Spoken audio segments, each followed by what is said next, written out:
Hello, everyone, and welcome to the second episode of the Seattle Baseline Podcast. My name is Julian Smith. I'm joined by Isaac Bruce. Isaac, this is the part. Cal Raleigh has signed a 6 year, $105 million extension, roughly around $17.5 million per year. What's on your mind? What do you think? Elated, right? The big dumper is here and here to stay through 2030. Massive move for the Mariners. Very happy to see it. Catching is such a difficult position to just get consistency from. Over the last 10 years before Cal Raleigh, how many catchers have the Mariners had?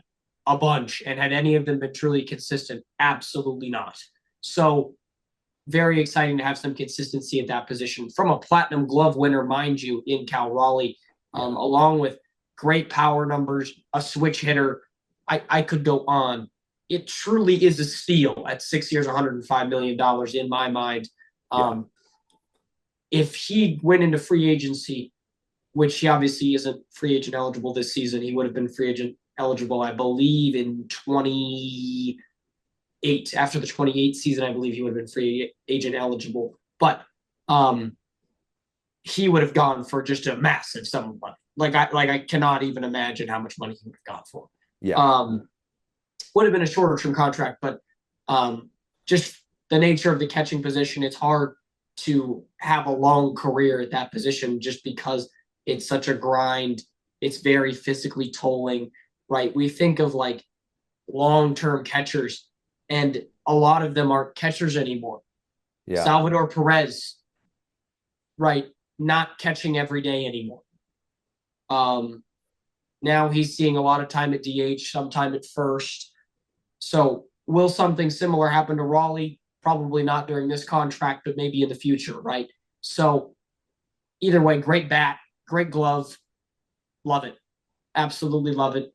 If the vesting option happens, obviously we'll have him through 2031. That vesting option is that if he plays at least 100 games at catcher in 4 of the 6 years of the contract, that option will be available to $20 million option with a $2 million buyout. But obviously that's neither here nor there. That's down the road. The here and now, why and what does Cal Raleigh bring to this organization, not only on the field, but off the field, Julian? Yeah. So Cal Raleigh is one of those guys that is like the leader in the clubhouse.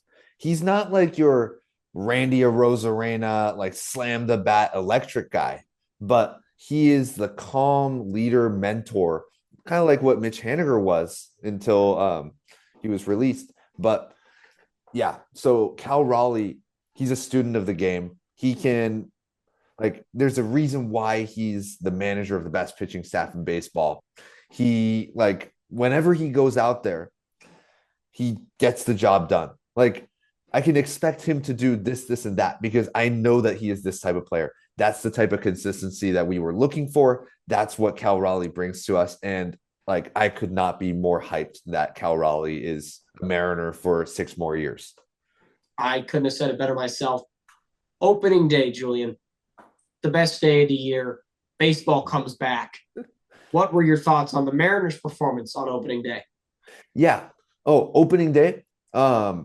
Pitching wise, awesome. Like keep on going. Batting wise, not so good. So Logan Gilbert starts the first day, opening day, gets the nod. I think it's truly deserved. He goes 7 innings, 83 pitches, 8 strikeouts, and 1 home run.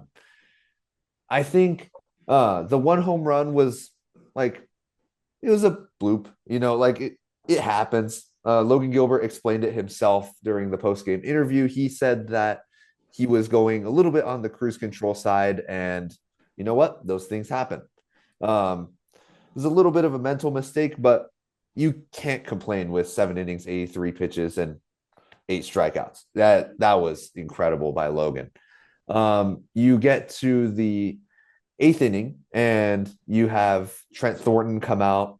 He lets off a home run as well, but goes in and gets 3 more outs like immediately after. Yep. Andres Munoz, you know what? That's kind of like a Cal Raleigh type of player where you know what you can expect from Munoz. He is a very, very consistent guy. gets the job done, gets us out of there. Um, My 4-2.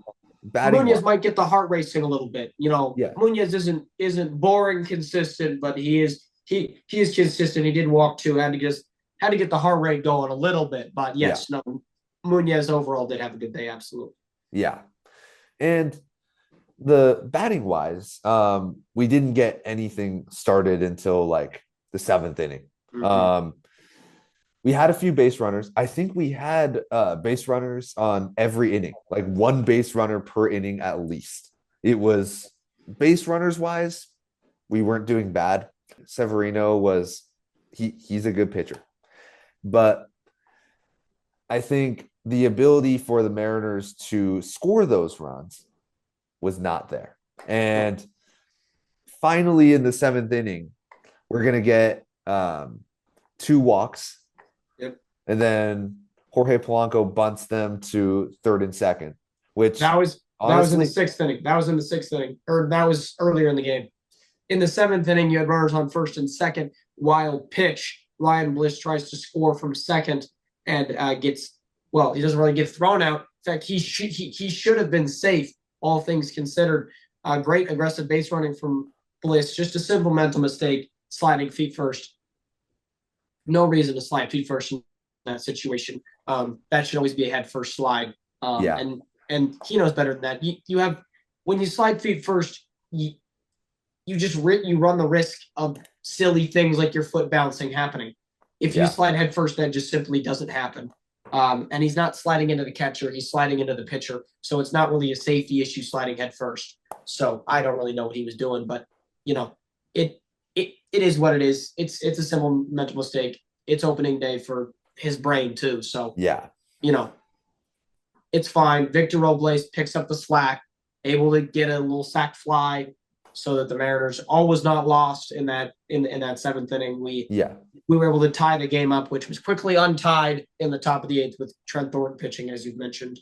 Um, Bottom of the eighth, great at bat from Cal Raleigh, 10 pitch strikeout, good changeup outside, or I believe no, it was a no, it was a fastball. fastball. It was a Yeah, fastball. It was a fastball.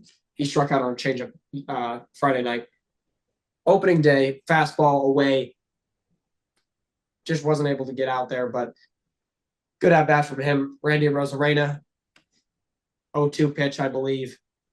Absolutely belted a slider. Electric bat slam. I mean, yeah, that wasn't even a bad toss. That wasn't a bad flip. That was a bad slam. We can finally get all that Reese Hoskins nonsense out of here. That was way better than Reese Hoskins' bad slam. So um, absolutely. just electric on opening day from him. And then obviously Luke Raley works a walk. Great approach from Luke Raley, not trying to do too much, just taking what you're given. And then Jorge Polanco, they threw him a mistake and he made it disappear behind the center field wall. So Yeah, that's all we can ask. If the Mariners can continue to hit mistake pitches, they're gonna do well on offense. yeah, If we continue to swing and miss at mistake pitches, we're not going to do as well, and that's been shown. The hitters that are currently hitting well are hitting the mistake pitches, hmm, right? The people that aren't hitting as well, Victor Robles, Julio, they are getting center cut fastballs and fouling them off. It's like, what are we looking for other than the best pitch to hit that could possibly exist? yeah, So, you know, again, beginning of the season, getting some things going. They do need to ramp up, but they will. So, going into Saturday night's game and into Sunday afternoons, I think we're looking up. I think the offense should get going. Last note on the offense: 0 runs scored oof, for our starting pitchers. Our starting pitchers have not gotten a single run of support. That cannot continue. yeah, If it does, we're not going to do very well at all. Obviously, I feel like we'll get going, but yeah. that's my last note on the offense. You have the look ahead towards the A's starting pitcher for Saturday night, Osvaldo Bido. What are your thoughts on him? Yeah. So Oswaldo Bido, he's like a Brian Wu type of pitcher where, he's gonna toss him in the strike zone and he's gonna get a lot of swing and miss within the strike zone. He's not going to look to get you to chase as much. Um, Strike zone wise, he likes to be a little bit like Brian Wu and George Kirby, where he'll try to paint them. That's where the chase might come in a little bit, Yep. but at the end of the day, he's not looking to really put stuff out of the strike zone and make you swing and a miss at like a dirt ball. And Absolutely. so if as long as, this is the type of pitcher that if we can hit the ball in the strike zone, which we have totally not done last year and start of this year, if we can start hitting what's in the strike zone, there's not much of an issue. Yep. Like as we saw a little bit from George Kirby last year, putting it in the strike zone like most of the time, you'll get hit sometimes. And that's kind of it is a risk. yeah. And that's kind of the risky mistake we're looking for Beto to make. I think that he's not a perfect pitcher by any means. And so like I think that this is the point where the Mariners, like especially Julio and Victor, these guys go and just hit the ball, hit the ball, hit the ball. Whatever it is, as long as we put it in play, we put the pressure on the pitcher, we keep on going. I think that this is a pitcher that the Mariners can definitely get to. Absolutely. Absolutely. Reducing those strikeouts, increasing that chaos ball, put the ball in play, make the defense make the plays. I think that'll lead to more Mariners success. We do have a lot of speed on our team. I mean, really, if you look up and down the lineup, it's you. Robles has got good speed. Rodriguez has good speed. Bliss has great speed. Raleigh has sneaky speed.